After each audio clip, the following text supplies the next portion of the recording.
After Jacob resumed his journey, he came to the land of the Kedemites. Looking about, he saw a well in the open country, with 3 flocks of sheep huddled near it. 4 flocks were watered from that well. A large stone covered the mouth of the well. When all the shepherds were assembled there, they would roll the stone away from the mouth of the well and water the sheep. Then they would put the stone back again in its place over the mouth of the well. Jacob said to them, "My brothers, where are you from?" "We are from Haran," they replied. Then he asked them, "Do you know Laban, son of Nahor?" "We do," they answered. He inquired further, "Is he well?" "He is," they answered. "And here comes his daughter Rachel with the sheep." Then he said, "There is still much daylight left. It is hardly the time to bring the animals home. Water the sheep, and then continue pasturing them." They replied, "We cannot until all the shepherds are here to roll the stone away from the mouth of the well. Then can we water the flocks?"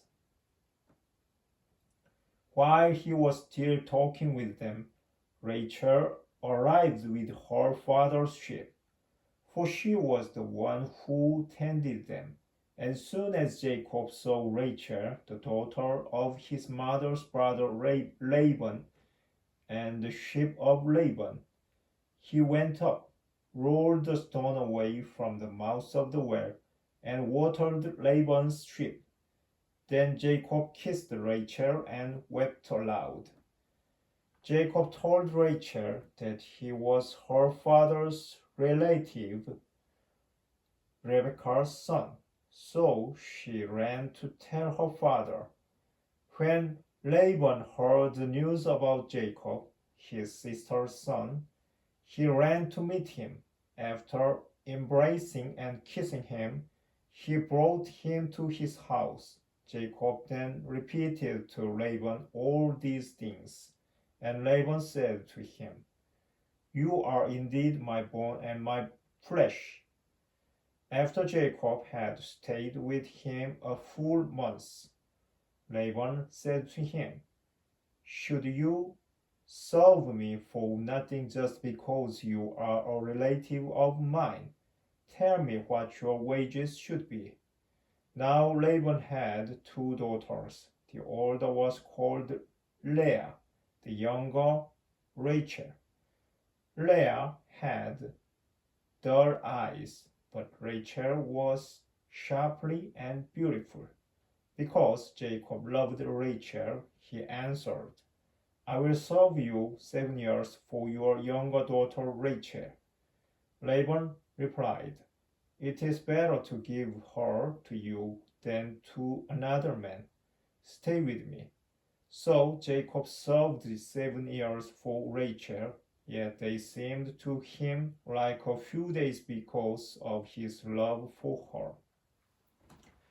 Then Jacob said to Laban, "Give me my wife, that I may consummate my marriage with her, for my term is now completed." So Laban invited all the local inhabitants and gave a banquet. At nightfall, he took his daughter Leah and brought her to Jacob, and he consummated the marriage with her. Laban assigned his maidservant Zillah to his daughter Leah as her maidservant. In the morning there was Leah. So Jacob said to Laban, "How could you do this to me? Was it not for Rachel that I served you? Why did you deceive me?" Laban replied, it is not the custom in our country to give the younger daughter before the firstborn.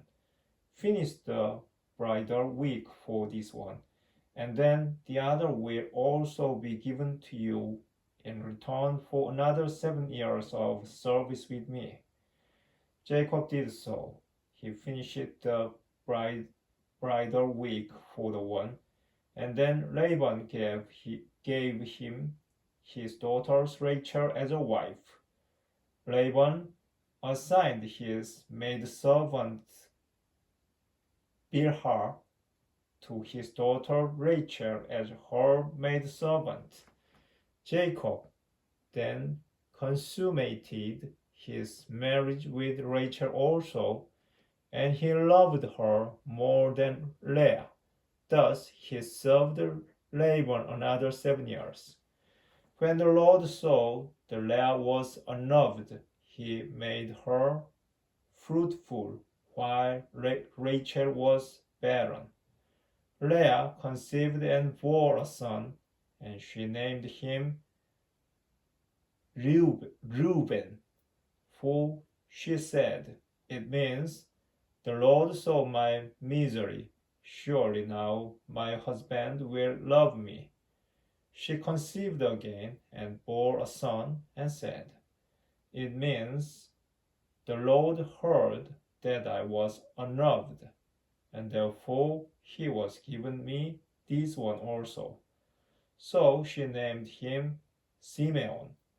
Again she conceived and bore a son, and she said, "Now at last my husband will become attached to me, since I have now borne him 3 sons." That is why she named him Levi.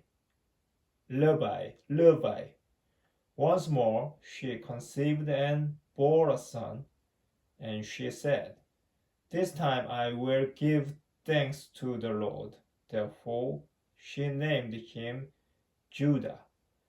Then she stopped bearing children.